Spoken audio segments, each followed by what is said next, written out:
Hello, welcome back, friends.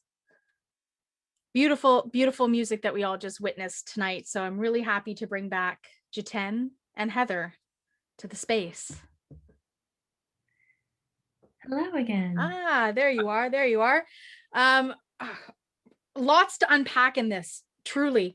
And I'm not even 100% sure where to start, although what strikes me, I mean, there's a lot of things that strike me as different, but one of the main things right off the bat is that this is a much larger ensemble than what we experienced in the first piece. And I wonder if either of you have any thoughts about what it's like, what the difference are, what the joys are, about the different sizes of ensembles. Is it difficult? Is it easy?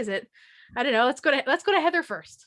Sure. So in a larger ensemble, like an orchestra, or in this case, a small string ensemble, there does always need to be a leader. Now, you might have noticed that there was a harpsichord in addition to the strings. So the harpsichordist is situated in the middle of the ensemble, and Alexander Weiman, in addition to the first violinist, is leading the group. So no matter how many people are on stage, that leadership is always evident.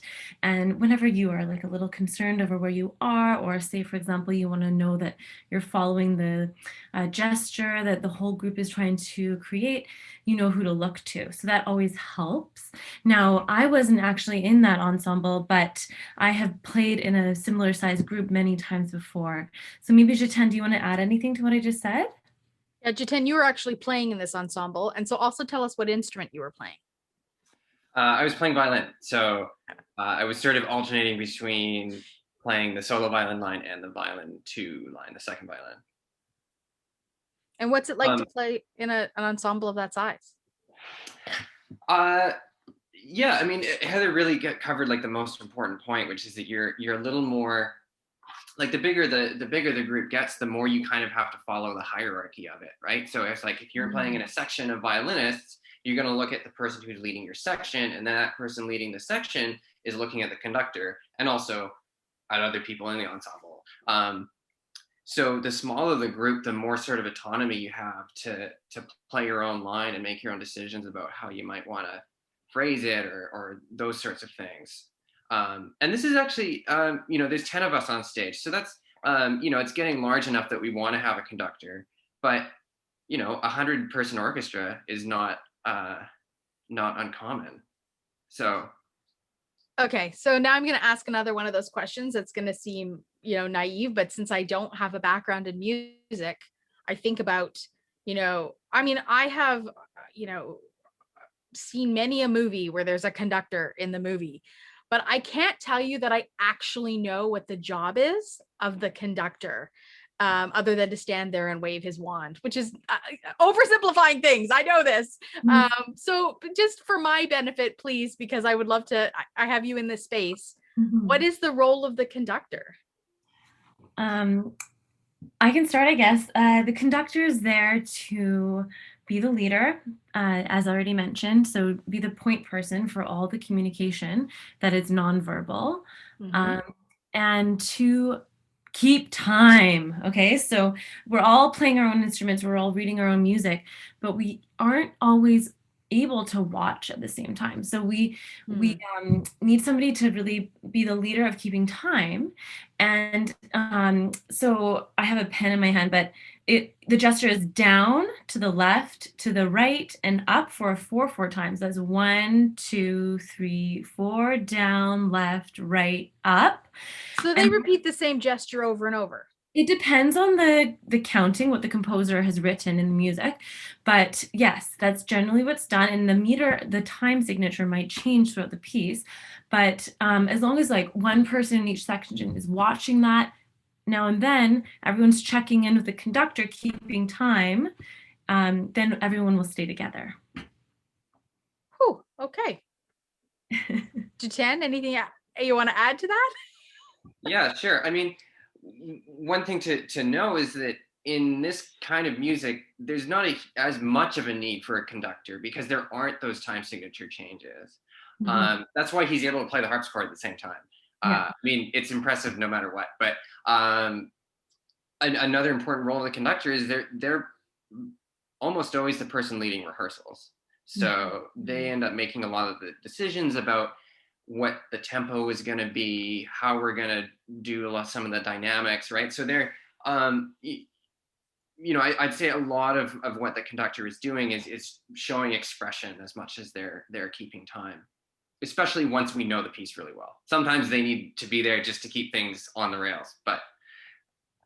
Okay. Yeah.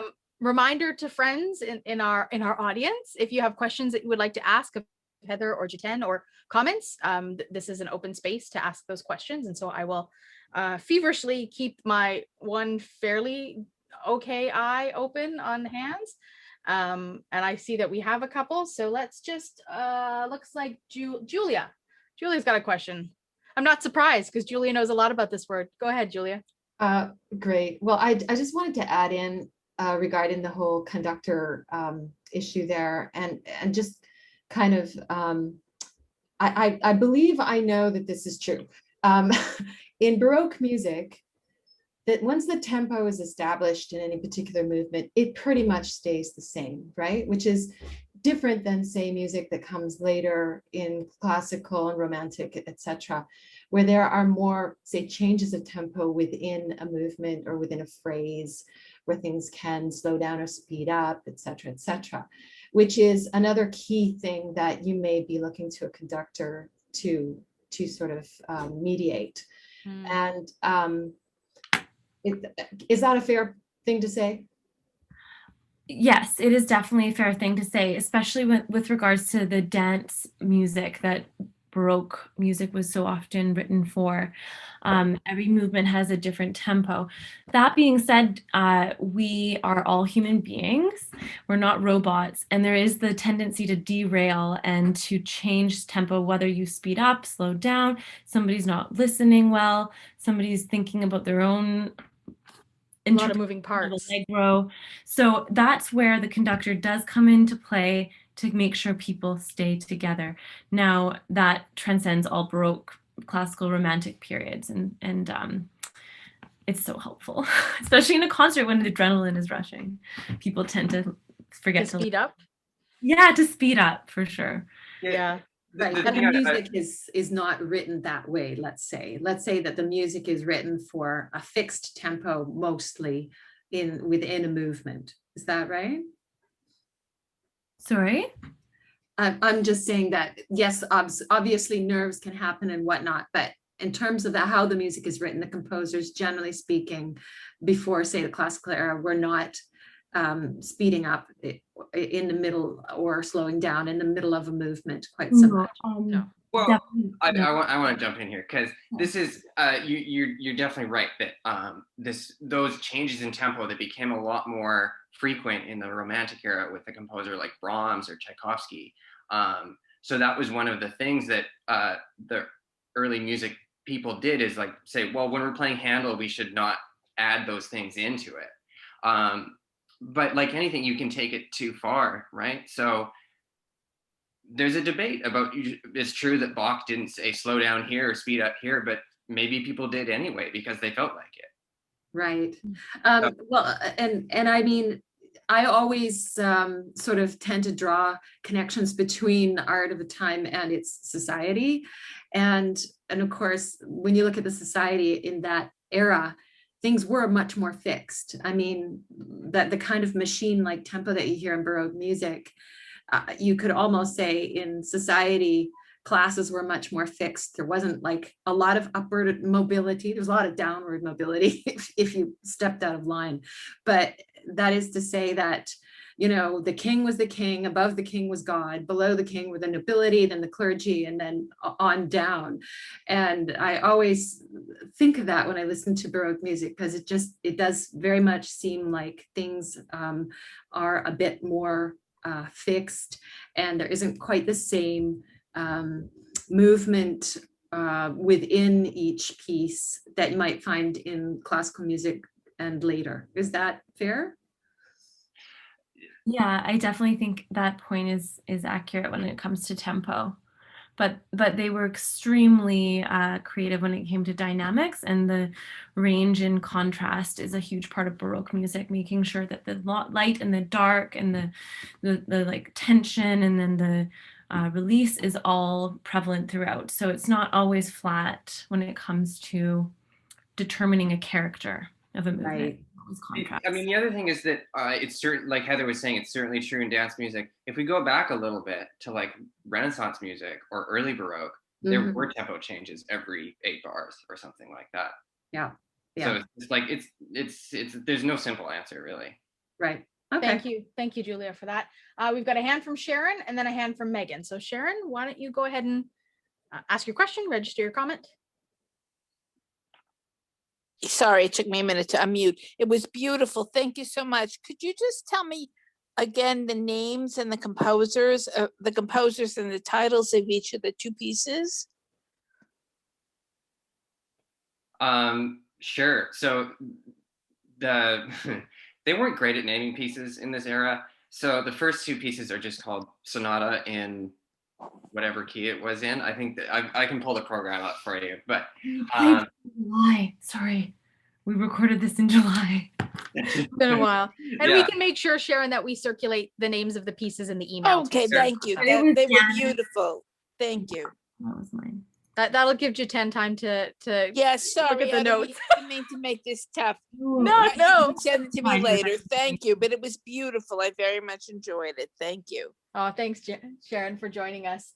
Megan, and then Tilo and you go.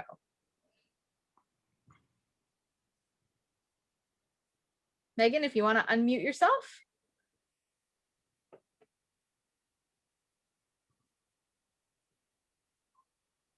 While we're waiting for, oh, never mind. She got it. She beat me to it.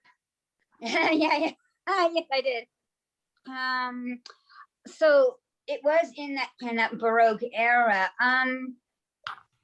What about so what was it in the reign of Queen Elizabeth I? Maybe that was in that era. I think it's older than that. You're going to hear frantic Googling. Here's what I'm going to tell you. This is all of this music comes from the early 1700s. So So not Queen the Elizabeth was 1600s? after that. Queen Elizabeth I was earlier than that. earlier, yeah. By a lot. That's 15. Shakespeare's time. Okay. Okay. So this is Also- all this is all music that's kind of at the end of the Baroque era. Oh, okay, like it's 1750, so it's 16th century to 1750, is that right? Yeah. Yeah, and this is all in that like later third of the Baroque era. Yeah, so Queen Elizabeth Oh, right before the Baroque era. She finished her reign she died in 1603. I just looked up. yes. So that would have been Right, yes. before. So early Baroque and late Renaissance. Wow. Oh, wow. Okay. That's cool. Thank you, Amy. Thanks, Megan. Tilo and Yuko have a question? Or one of them has a question.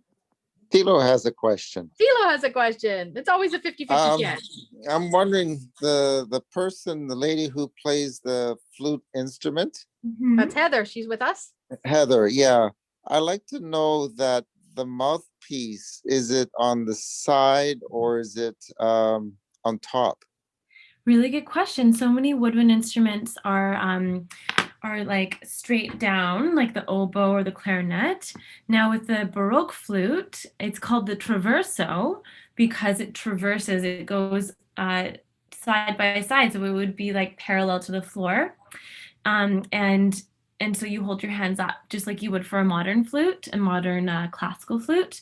The Baroque flute was the same. So the mouthpiece goes side by side to the like parallel to the floor, and you blow across the tone hole. Oh, I see. No, the reason why I was asking is I actually have a real Sakihachi flute. Oh, wow. And the holes are kind of big, but the mouthpiece on the top, it's like when you play it, you have to play it. You can play it downward. Mostly you play it downward, not sideways. And it's almost like you got to bring the air to a point like you try and blow from a pop bottle and try and make a noise. It has that type of thing for that. Like a pop bottle, you know, you blow on a pop bottle. Oh my goodness. It has that kind. That's kind of that little short little thing like that, but it's you don't blow like a pop bottle. Like it's like you have to blow downward, and there's a little loop that goes down that helps the breath go to a one point. Yeah. And then you can actually feel the your breath and that through the holes when you lift up and change notes on it. Yeah. I don't really play Sakihachi music itself, but I can actually play the Sakihachi itself. It's a beautiful flute, the Japanese. It was, yeah, this particular one was given to me by one of my friends' father, and her father's quite old, and it was given from his father when he was like 10 years old because his father had passed away, and that was the only thing they gave to him or he got from his father, and he kept it, and nobody in his family knew he had it. No. So I'm very privileged to have it and to play. It's inside. What they make is they put turtle shell inside. Do they really? But now these days they put plastic inside because it's illegal to harvest turtles and do things like that. So, but this one we figure it's at least 115, maybe 120 years old, something like that. It's a beautiful instrument. Little piece of history, Tilo. Yeah. Take care of that. And then Sakihachi itself has a wide history with that, which I won't get into because it's kind of long. Okay. Thank you for that. I also see a hand from Rachel. Rachel, welcome. Nice to have you here tonight. Hi, everyone. I had a question. I was wondering if there was, you had mentioned that these performances were on YouTube, and I was wondering, was there any performances that you did with any like using these instruments, the Baroque instruments, with like the Baroque vocal music or the operas at that time?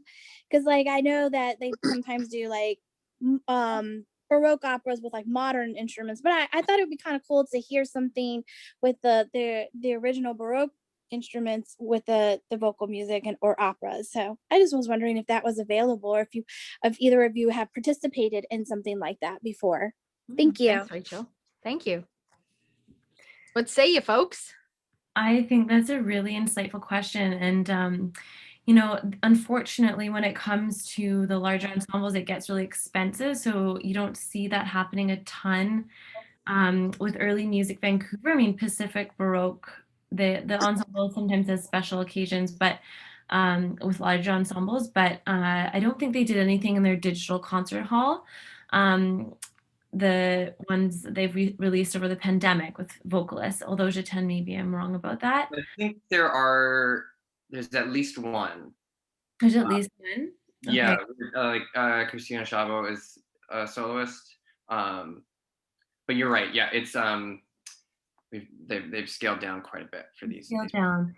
Yeah, but there are some huge works that have been written in the Baroque period for singers and Baroque orchestra, namely this amazing piece of music called St. Matthew's Passion by Johann Sebastian Bach, which, Rachel, involves 2 orchestras plus a full ensemble of singers.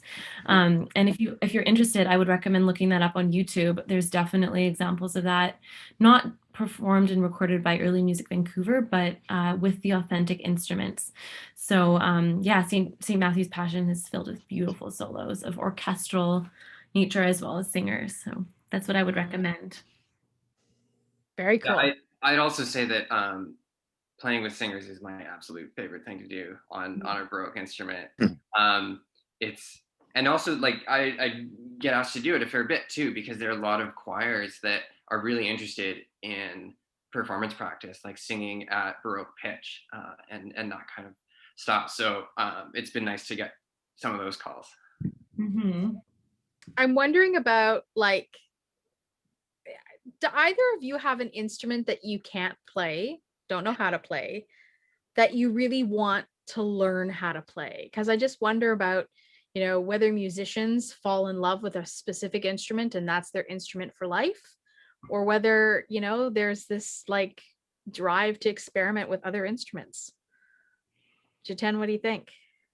Yeah, I'd say it's almost like musicians fall into two camps. There are people who are always learning a new instrument and always experimenting, and then there are people like myself who kind of learn one and stick to it. I would love it if I was a better keyboard player. That would probably be my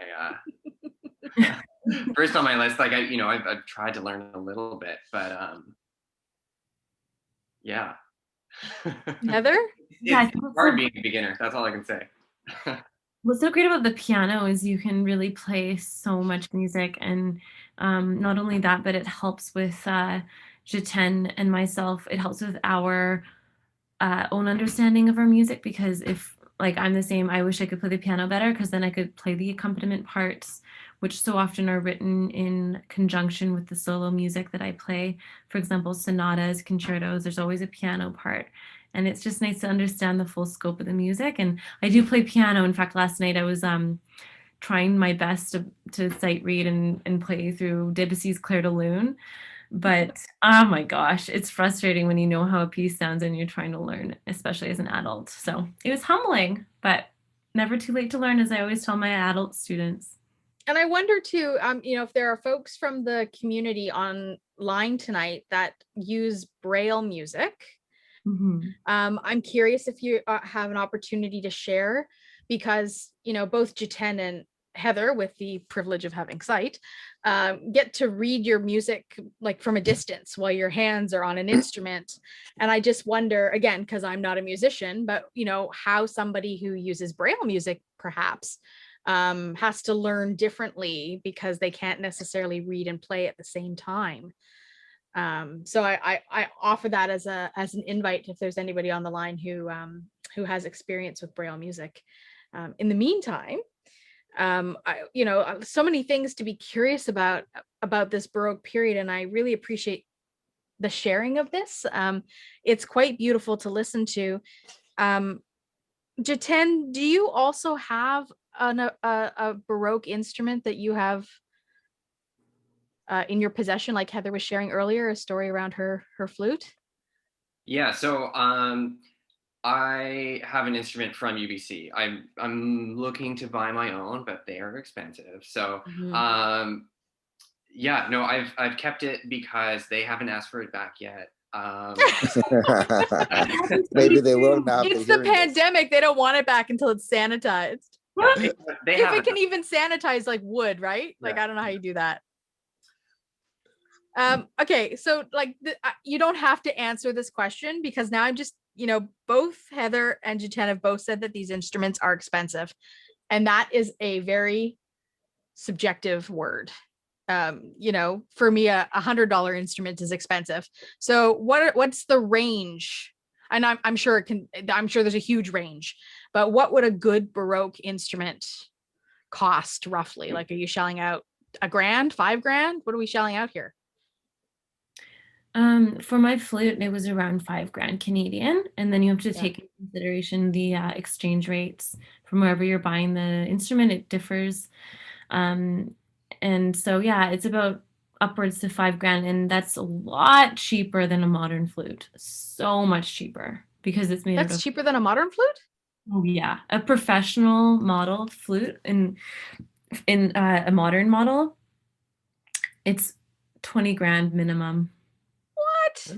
Didn't know that. It's made out of silver, because it's made by hand. Like, a lot of the parts you have to install by hand, and the fine skills it takes to create an instrument of that caliber, it is worth the money. I'm shocked by that, because all I have in my memory is the days of being in high school and having friends in band Yeah. and the abuse that they gave those instruments. It's like, I have to drag this tuba to school every day, and they'd throw it in. Like, there was no thought process around being nice and gentle and respectful of instruments. And I know those were all rentals typically. Yeah. But I had no idea that there was such a huge cost to an instrument like a flute. For a piano, you almost kind of get that. Yeah. That seems to be common knowledge, that you could go into a piano store and they start at like 10 grand for like a half decent one, and then they, but I'm surprised by that in a good way though. Yeah, I guess you just have to remember, like, there's so many variances in the models and makes of instruments. Mhm. A student model can be $500. Yeah. Or even less. And it's designed to be cheap so that a student can abuse it, right? Because kids are kids. It's just what kids are like, and there's no blame in that. It's just the way it is. So instruments are going to be cheaper. Were you both in band in high school? Yeah, I was in all the music stuff. I was a huge music nerd. Jiten, were you in band? No, all of my music stuff was outside of school when I was a teenager. Really? Honestly, I didn't play a ton of music as a teenager. It was I only really got serious about it. I started young, just like Heather, but I only really became dedicated to it when I went to university. Yeah, that's actually pretty common. Yeah, that's common. Hey, that again, that kind of breaks my perception of how this works. I was never enrolled in music classes as a kid, and as an adult, I kind of regret that. I've always had the ability to play a little bit by ear, so I can hear a melody and then I can reproduce it on a keyboard, but that doesn't mean I have proper fingering or I can't read music. What I can do is count every good boy deserves fudge on the scale. So when I was a kid, I used to count them and then write the letters so that I could punch them on the keyboard, but that's like the extent of my musical talent. So I appreciate the education that you both have brought here tonight. And before I let you depart for the evening, we have a draw to get to. And so Jiten, since you join us every Wednesday night and are in the background enjoying all of the things that we offer to the community, I thought maybe you'd want to participate in the draw tonight. Sure. Feel like it? Feel up to it? All right, let's bring Donna in. And I'll leave it to the two of you. And just a reminder that if you're still on the call, you're eligible for the draw if you're a member of the blind community. And unfortunately, I have to remind the members of our board of directors of VocalEye are not eligible, but just so everybody knows, there's no insider speciality treatment here. So Donna, when you're ready, I'll leave it in your hands. All right. Okay. Jiten, you know what to do. Here I am. Yellow Baroque when you're ready. Bach. Bach. Oh, Mary, who took a break and came back. Awesome. So Mary's still with us? Congratulations. Yep. Very nice. Congratulations, Mary. We'll connect with you offline to get you your prize. Yes. Oh, well, that's great. Thank you very much. There you go. I'm reminded of my favorite line from The Beauty and the Beast. If anybody's seen the Disney cartoon, The Beauty and the Beast, where the clock says, "If it ain't Baroque, don't fix it." So that's my Baroque humor for the evening, with my very ingratiated thank you to Heather and to Jiten for joining us this evening, sharing with us a bit about their art and a bit about the history of Baroque and the passion behind it. And I certainly enjoyed myself this evening. So thanks for making me at least feel a little more enlightened in this space, because I was a bit out of my depth, and now I feel like I have a little more context to be able to be in conversations about it. So thank you for that. Thank you so much, Amy, for hosting. I really appreciate all the questions you asked, and just for inviting us to talk and share our music with everybody. Yeah, you're welcome back anytime if you want to share with us stuff. You know where to find us. And folks from the community, we're gonna draw things to a close this evening, but we'll always have our little post-social chat or post-event social